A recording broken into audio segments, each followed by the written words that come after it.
Hello everyone, welcome to the bold learners YouTube channel. So ಈಗ ಈ ಒಂದು ವಿಡಿಯೋದಲ್ಲಿ ಒಂದು ಅಪ್ಡೇಟ್ ಇದೆ. ಅದು ಯಾವುದಕ್ಕೆ ಸಂಬಂಧ ಇದೆ ಅಂತಂದರೆ, ಈ ಒಂದು ಕರ್ನಾಟಕ ವಸತಿ ಶಿಕ್ಷಣ ಸಂಘಗಳ ಸಂಸ್ಥೆ. ಸೊ ಈ ಒಂದು ಸಂಸ್ಥೆಯ ಅಡಿಯಲ್ಲಿ ಬರುವಂತಹ ಏನು ವಸತಿ ಶಾಲೆಗಳಿದ್ದಾವೆ, ಸೊ ಅದರ ಬಗ್ಗೆ ಒಂದು ಅಪ್ಡೇಟ್ ಇದೆ. ಏನು ಅಂತಂದರೆ, ಈ ಒಂದು ವಸತಿ ಶಾಲೆಗಳ ಪ್ರವೇಶಕ್ಕಾಗಿ ಒಂದು ಸಾಮಾನ್ಯ ಪರೀಕ್ಷೆಯನ್ನು ನಡೆಸಿದರು. ಹೌದಾ? ಯಾವತ್ತು ಅಂತ ಅಂದರೆ 1/3/2026 ನಡೆಸಿದರು. ಹೌದಾ? ಸೊ ಈ ಪರೀಕ್ಷೆ ಹಲವಾರು ವಸತಿ ಶಾಲೆಗಳಿಗೆ ಪ್ರವೇಶವನ್ನು ನೀಡಲಿಕ್ಕೆ ನಡೆಸಿದಂಥ ಪರೀಕ್ಷೆ ಇದು. ಹೌದಾ? ಸೊ ಹಾಗಾದರೆ ಈ ಒಂದು ಕರ್ನಾಟಕ ವಸತಿ ಶಿಕ್ಷಣ ಸಂಸ್ಥೆಗಳ ಸಂಘ, ಸೊ ಇದರಲ್ಲಿ ಹಲವಾರು ವಸತಿ ಶಾಲೆಗಳು ಬರ್ತವೆ, ನಿಮಗೆಲ್ಲ ಗೊತ್ತಿದೆ. ಫಾರ್ ಎಕ್ಸಾಂಪಲ್ ಯಾವುದ್ಯಾವುದು ಅಂತಂದರೆ, ಸೊ ಈ ಒಂದು ಮೊರಾರ್ಜಿ ದೇಸಾಯಿ ಶಾಲೆ ಬರ್ಬೋದು, ಕಿತ್ತೂರು ರಾಣಿ ಚೆನ್ನಮ್ಮ, ಏಕಲವ್ಯ ಮಾದರಿ ಶಾಲೆ, ಅಟಲ್ ಬಿಹಾರಿ ವಾಜಪೇಯಿ ಶಾಲೆ. ಓಕೆ, ಸೊ ಅದೇ ರೀತಿಯಾಗಿ ಶ್ರೀಮತಿ ಇಂದಿರಾ ಗಾಂಧಿ, ಹಾಗೆ ಡಾಕ್ಟರ್ BR ಅಂಬೇಡ್ಕರ್, ಮಾಸ್ತಿ ವೆಂಕಟೇಶ್ ಅಯ್ಯಂಗಾರ್, ಸಂಗೊಳ್ಳಿ ರಾಯಣ್ಣ, ಕವಿರಣ್ಣ, ಗಾಂಧಿ ತತ್ವ ಹಾಗೂ ಶ್ರೀ ನಾರಾಯಣ ಗುರು ಮುಂತಾದ ವಸತಿ ಶಾಲೆಗಳು ಇರುವಂಥದ್ದು. ಹೌದಾ? ಸೊ ಇವೆಲ್ಲವೂ ಈ ಒಂದು ಕರ್ನಾಟಕ ವಸತಿ ಶಿಕ್ಷಣ ಸಂಸ್ಥೆಗಳ ಸಂಘದ ಅಡಿಯಲ್ಲಿ ಬರುವಂತಹ ಶಾಲೆಗಳು ಇವು. ಹೌದಾ? ಸೊ ಈ ಒಂದು ಪರೀಕ್ಷೆ ನಡೆದಿತ್ತು ನೋಡ್ರಿ. ಇದಕ್ಕೆ ಈಗಾಗಲೇ ಆಲ್ ಓವರ್ ಕರ್ನಾಟಕದ ಕನ್ಸಿಡರ್ ಮಾಡಿ ಒಂದು ವಿದ್ಯಾರ್ಥಿಗಳ ರ್ಯಾಂಕ್ ಲಿಸ್ಟನ್ನು ಬಿಟ್ಟಿದ್ರು ಅವರು. ಹೌದಾ? ಸೊ ಆ ರ್ಯಾಂಕ್ ಲಿಸ್ಟಲ್ಲಿ ನಿಮ್ಮ ರ್ಯಾಂಕ್ ಎಷ್ಟು ಅಂತ ನೋಡೋದನ್ನು ನಾವು ಆಲ್ರೆಡಿ ಒಂದು ವಿಡಿಯೋ ಮಾಡಿ ಹೇಳಿದ್ವಿ ನಿಮಗೆ. ಓಕೆ, ಫಾರ್ ಎಕ್ಸಾಂಪಲ್ ಇಲ್ಲಿರುವಂತಹ ವಿಡಿಯೋದಲ್ಲಿ. ಓಕೆ, ಸೊ ಈ ವಿಡಿಯೋದಲ್ಲಿ ನಿಮ್ಮ ರ್ಯಾಂಕ್ ಅಂದರೆ ಇಡೀ ಕರ್ನಾಟಕದಲ್ಲಿ ಏನು ವಿದ್ಯಾರ್ಥಿಗಳು ಎಕ್ಸಾಮ್ ಬರೆದಿದ್ರು, ಸೊ ಅದರಲ್ಲಿ ನಿಮ್ಮ ರ್ಯಾಂಕ್ ಹೇಗೆ ಚೆಕ್ ಮಾಡೋದು ಅಂತ ಹೇಳಿದ್ವಿ ನಾವು. ಹೌದಾ? ಸೊ ಇದೀಗ ಏನು ಹೇಳಿದ್ದಾರೆ ಅಂತಂದರೆ, ಒಂದು ಅಪ್ಡೇಟ್ ಏನು ಬಂದಿದೆ ಅಂತಂದರೆ, ಸೊ ಇದರಲ್ಲಿ ಏನು ವಸತಿ ಶಾಲೆಗಳಿದಾವೆ ನೋಡಿ, ಸೊ ಅದರಲ್ಲಿ ಏಕಲವ್ಯ ಮಾದರಿ ವಸತಿ ಶಾಲೆಯೂ ಸಹ ಒಂದು. ಹೌದಾ? ಸೊ ಈ ಶಾಲೆಗೆ ಕೇವಲ ST ಕ್ಯಾಟಗರಿಗೆ ಸೇರಿದಂತಹ ವಿದ್ಯಾರ್ಥಿಗಳನ್ನು ಮಾತ್ರ ಅಡ್ಮಿಷನ್ ಮಾಡಿಕೊಳ್ಳಲಾಗತ್ತೆ. ಹೌದಾ? ಸೊ ಹಾಗಾದರೆ ಈಗ ಈ ಶಾಲೆಗೆ ಸಂಬಂಧಪಟ್ಟಂತೆ ಮಾತ್ರ ಒಂದು ಪ್ರೊವಿಷನಲ್ ರ್ಯಾಂಕ್ ಲಿಸ್ಟ್ ಅಥವಾ ಅಡ್ಮಿಷನ್ ಲಿಸ್ಟ್ ಅಂತ ಅನ್ಬೋದು. ಸೊ ಅದು ಬಂದಿದೆ. ಹೌದಾ? ಸೊ ಹಾಗಾದರೆ ಇದನ್ನು ಹೇಗೆ ಚೆಕ್ ಮಾಡೋದು ಅಂತ ಅಂದರೆ, ನಿಮ್ಮ ಮೊಬೈಲ್ನಲ್ಲಿ ಗೂಗಲ್ ಕ್ರೋಮ್ ಆಗಿರ್ಬೋದು ಅಥವಾ ಏನು ಕ್ರೋಮ್ ಬ್ರೌಸರ್ ಆಗಿರ್ಬೋದು, ಅದನ್ನು ಓಪನ್ ಮಾಡ್ಕೊಳ್ಳಿ. ಸೊ ಇಲ್ಲಿರುವಂತಹ ಸರ್ಚ್ ಬಾರ್ನಲ್ಲಿ ಜಸ್ಟ್ KEA ಹೋಮ್ ಅಂತ ಸರ್ಚ್ ಮಾಡ್ಕೊಳ್ಳಿ. ಓಕೆ, ಸೊ KEA ಹೋಮ್ ಅಂತ ಸರ್ಚ್ ಮಾಡಿದ ಮೇಲೆ ಸೊ ಈ ರೀತಿಯಾದಂತಹ ಮೊದಲನೇ ವೆಬ್ಸೈಟ್ ಬರುತ್ತೆ, cet.online.karnataka.gov.in ಅನ್ನುವಂಥದ್ದು. ಸೊ ಇದ್ರ ಮೇಲೆ ಕ್ಲಿಕ್ ಮಾಡ್ಕೊಳ್ಳಿ. ಓಕೆ, ಸೊ ಕ್ಲಿಕ್ ಮಾಡಿದ ಮೇಲೆ ನಿಮಗೆ ಕರ್ನಾಟಕ ಪರೀಕ್ಷಾ ಪ್ರಾಧಿಕಾರ ಅನ್ನುವಂತಹ ವೆಬ್ಸೈಟ್ ಓಪನ್ ಆಗುತ್ತೆ. ಸೊ ಇಲ್ಲಿ ಏನು ಪ್ರವೇಶ ಅಂತ ಇದೆ ನೋಡ್ರಿ. ಹೌದಾ? ಸೊ ಈ ಪ್ರವೇಶ ಅಂತ ಏನಿದೆ, ಸೊ ಇದ್ರ ಮೇಲೆ ಕ್ಲಿಕ್ ಮಾಡ್ಕೊಳ್ಳೋಣ. ಕ್ಲಿಕ್ ಮಾಡಿದ ಮೇಲೆ ನಿಮಗೆ ಇಲ್ಲಿ ಕರ್ನಾಟಕ ವಸತಿ ಶಿಕ್ಷಣ ಸಂಸ್ಥೆಗಳ ಸಂಘ ಅಂತ ಇದೆ, ಹಾಗೂ ಏಕಲವ್ಯ ಮಾದರಿ ವಸತಿ ಶಾಲೆ ಅಂತ ಇದೆ. ಸೊ ಇದ್ರ ಮೇಲೆ ಕ್ಲಿಕ್ ಮಾಡ್ಕೊಳ್ಳಿ.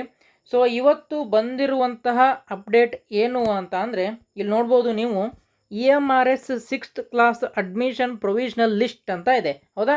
ಅಂದರೆ ಇದು ಈ ಒಂದು ಏಕಲವ್ಯ ಮಾದರಿ ವಸತಿ ಶಾಲೆ ಏನಿದೆ, ಸೊ ಆ ಶಾಲೆಗೆ ಮಾತ್ರ ಸಂಬಂಧಿಸಿದಂತಹ ರ್ಯಾಂಕ್ ಲಿಸ್ಟ್ ಅಂತ ಅನ್ಬೋದು ನೀವು. ಹೌದಾ? ಸೊ ಅಡ್ಮಿಷನ್ ಪ್ರೊವಿಷನಲ್ ಲಿಸ್ಟ್ ಅಂತ.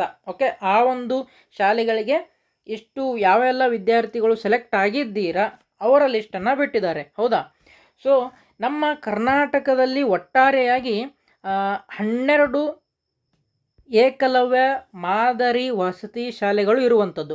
ಸೊ ಅವು ಎಲ್ಲೆಲ್ಲಿದ್ದಾವೆ ಅಂತ ನೋಡೋದಾದರೆ, ಈಗ ಏನು ಸ್ಕ್ರೀನ್ ಮೇಲೆ ತೋರಿಸ್ತಿದೆ ನಿಮಗೆ, ಸೊ ಇಲ್ಲಿ ಎಲ್ಲ ಈ ಕೆಳಕಂಡ ಜಿಲ್ಲೆಗಳಲ್ಲಿ ಈ ಒಂದು 12 ಏಕಲವ್ಯ ಮಾದರಿ ವಸತಿ ಶಾಲೆಗಳು ಇರುವಂಥದ್ದು. ಓಕೆ, ಸೊ ಇವೆಲ್ಲ ನೋಡ್ಕೊಳ್ಳಿ ನೀವು, ನಿಮ್ಮ ಜಿಲ್ಲೆಯಲ್ಲಿ ಎಲ್ಲೆಲ್ಲಿದೆ ಅಂತ ನೋಡ್ಕೊಳ್ಳಿ. ಓಕೆ, ಸೊ ಹಾಗಾದರೆ ಈ 12 ಶಾಲೆಗಳಿಗೆ ಸಂಬಂಧಿಸಿದಂತೆ ಈ ಒಂದು admission provisional list, okay, admission ತಾತ್ಕಾಲಿಕ ಲಿಸ್ಟನ್ನು ಬಿಟ್ಟಿರುವಂಥದ್ದು. ಓಕೆ, ಸೊ ನೋಡ್ಬೋದು ನೀವು ಇಲ್ಲಿ ಮೊದಲನೇ ಲಿಸ್ಟ್ ಏನಿದೆ ಅಂತಂದರೆ, ಏನಿದು EMRS ಬಂಡಳ್ಳಿ ಯಾದಗಿರಿ ಅಂತ. ಓಕೆ, ಸೊ ಈ ಬಂಡಳ್ಳಿ ಅನ್ನುವಂತಹ ಏನು ಊರಿನಲ್ಲಿ ಇರುವಂತಹ ಅಥವಾ ಯಾದಗಿರಿ ಜಿಲ್ಲೆಯಲ್ಲಿರುವಂತಹ ಒಂದು ಏನು ಶಾಲೆ ಇದೆ, ಸೊ ಅದರ ರ್ಯಾಂಕ್ ಲಿಸ್ಟ್ ಇದು ನೋಡ್ಕೊಳ್ಬೋದು ನೀವು.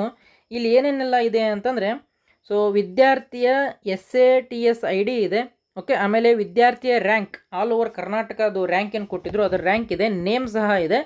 ಆಮೇಲೆ ಕ್ಯಾಂಡಿಡೇಟ್ ಕ್ಯಾಟಗರಿ ಅಂತ ಇದೆ. ಸೊ ಇಲ್ಲಿ ಎಲ್ಲ ಕಡೆಯೂ ST ಅಂತ ಇದೆ. ಅಂದರೆ ST ಕ್ಯಾಟಗರಿಗೆ ಸೇರಿರುವಂತಹ ವಿದ್ಯಾರ್ಥಿಗಳಿಗೆ ಮಾತ್ರ ಈ ಒಂದು ಏಕಲವ್ಯ ಮಾದರಿ ವಸತಿ ಶಾಲೆಯಲ್ಲಿ ಅಡ್ಮಿಷನನ್ನು ಮಾಡ್ಕೊಳ್ಳುವಂಥದ್ದು, ಓಕೆ. ಸೊ ನೋಡ್ಬೋದು ಇಲ್ಲಿ ಅಲೌಟೆಡ್ ಕ್ಯಾಟಗರಿ ಅಂತ ಇದೆ. ಸೊ STM ಅಂತಂದರೆ ಏನು ಅಂತಂದರೆ, ST ಅಂದರೆ ಕ್ಯಾಟಗರಿ ಆಯಿತು, M ಅಂತಂದರೆ ಮೇಲ್ ಅಂತ, ಮೇಲ್ ಪುರುಷ ಅಥವಾ ಗಂಡು, ಓಕೆ. ಹಾಗೆ ಇಲ್ಲಿ ನೋಡ್ಬೋದು STF ಅಂತ ಇದೆ. ಸೊ ST ಕ್ಯಾಟಗರಿ ಆಯಿತು, F ಅಂದರೆ ಫೀಮೇಲ್, ಹೆಣ್ಣು, ಓಕೆ. ಸೊ ಈ ರೀತಿಯಾಗಿ ಎಲ್ಲ 12 ಶಾಲೆಗಳಿಗೆ ನೋಡ್ಬೋದು. ಮೊದಲನೇದಾಗಿ ಯಾದಗಿರಿ ಜಿಲ್ಲೆ ಬಗ್ಗೆ ಕೊಟ್ಟಿದ್ದಾರೆ. ಹಾಗೆ ಕೆಳಗಡೆ ಸ್ಕ್ರೋಲ್ ಮಾಡ್ಕೊಳ್ಳಿ, ಓಕೆ.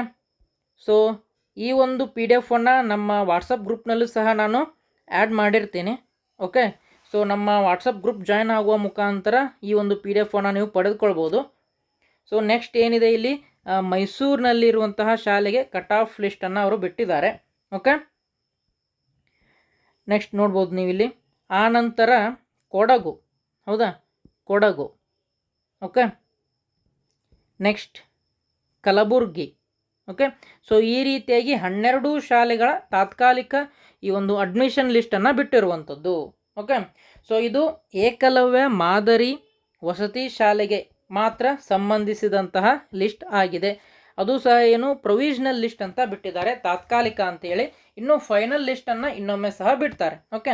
ಸೊ ಇದರ ಬಗ್ಗೆ ಹೆಚ್ಚಿನ ಮಾಹಿತಿಯಾಗಿ ನಿಮ್ಮ ಸಮೀಪದಲ್ಲಿರುವಂತಹ ಏಕಲವ್ಯ ಮಾದರಿ ವಸತಿ ಶಾಲೆಗೆ ನೀವು ಭೇಟಿಯನ್ನು ನೀಡಬಹುದು, ಓಕೆ. ಆನಂತರ ಈ ಒಂದು PDF ಹೇಗೆ ಪಡೆದುಕೊಳ್ಳುವುದು ಅಂತ ನಿಮಗೆ ನಾನು ಹೇಳಿದೆ. ನಿಮಗೆ ಏನಾದರೂ ಈ PDF ಏನು ಡೌನ್ಲೋಡ್ ಮಾಡಲಿಕ್ಕೆ ಆಗ್ತಿಲ್ಲ ಅಂತಂದರೆ ನೀವು ನಮ್ಮ ಈ ಒಂದು ವಾಟ್ಸಪ್ ಗ್ರೂಪನ್ನು ಜಾಯ್ನ್ ಆಗ್ಬೋದು, ಓಕೆ. ಈ ಒಂದು QR ಕೋಡನ್ನು ಸ್ಕ್ಯಾನ್ ಮಾಡಿ ನಿಮ್ಮ ವಾಟ್ಸಪ್ನಲ್ಲಿ, ಅದು ನಮ್ಮ ವಾಟ್ಸಪ್ ಗ್ರೂಪ್ಗೆ ಜಾಯ್ನ್ ಆಗುತ್ತೆ. ಒಂದು ವೇಳೆ ಈ QR ಕೋಡು ಸಹ ನಿಮಗೆ ಸ್ಕ್ಯಾನ್ ಮಾಡಲಿಕ್ಕೆ ಬರ್ತಿಲ್ಲ ಅಂತಂದರೆ ಈ ಒಂದು ವಾಟ್ಸಪ್ ನಂಬರ್ ಏನಿದೆ, ಸೊ ಇದಕ್ಕೆ ಜಸ್ಟ್ ವಾಟ್ಸಪ್ನಲ್ಲಿ ಗ್ರೂಪ್ ಅಂತ ಮೆಸೇಜ್ ಮಾಡಿ, ನಾವು ನಿಮಗೆ ನಮ್ಮ ಗ್ರೂಪ್ನಲ್ಲಿ ಜಾಯ್ನ್ ಮಾಡ್ಕೊಳ್ತೀವಿ. ಅಲ್ಲಿ ಈ ಒಂದು ಏನು PDF ತೋರಿಸಿದೆ ನಿಮಗೆ ಕಟ್ ಆಫ್ ಅಡ್ಮಿಷನ್ ಪ್ರೊವಿಷನಲ್ ಲಿಸ್ಟದ್ದು, ಸೊ ಅದರ PDF ಪಿನ್ ಮಾಡಿರ್ತೇನೆ, ಓಕೆ. ಸೊ ಅದರಿಂದ ನೀವು ನಿಮ್ಮ ಏನು ಮಗು ಆ ಒಂದು ಲಿಸ್ಟ್ನಲ್ಲಿ ಇದೆಯೋ ಇಲ್ವೋ ಅಂತ ನಿಮಗೆ ಗೊತ್ತಾಗುತ್ತೆ, ಓಕೆ. ಸೊ ಇದಿಷ್ಟು ಏಕಲವ್ಯ ಮಾದರಿ ವಸತಿ ಶಾಲೆಯ ಅಡ್ಮಿಷನ್ ಪ್ರೊವಿಷನಲ್ ಲಿಸ್ಟ್ ಬಗ್ಗೆ ಆಗಿತ್ತು. ಮಾಹಿತಿ ಇಷ್ಟ ಆಗಿದ್ದಲ್ಲಿ ನಮಗೆ ಈ ಒಂದು ವಿಡಿಯೋಗೆ ಒಂದು ಲೈಕ್ ಕೊಡಿ, ಹಾಗೆ ನಿಮ್ಮ ಸ್ನೇಹಿತರೊಂದಿಗೆ ಶೇರ್ ಮಾಡ್ಕೊಳ್ಳಿ ಅಂತ ಹೇಳ್ತಾ, ಮತ್ತೆ ಮುಂದಿನ ವಿಡಿಯೋದಲ್ಲಿ ಇನ್ನೊಂದು ಮಾಹಿತಿಯೊಂದಿಗೆ ಸಿಗೋಣ. ಜೈ ಹಿಂದ್.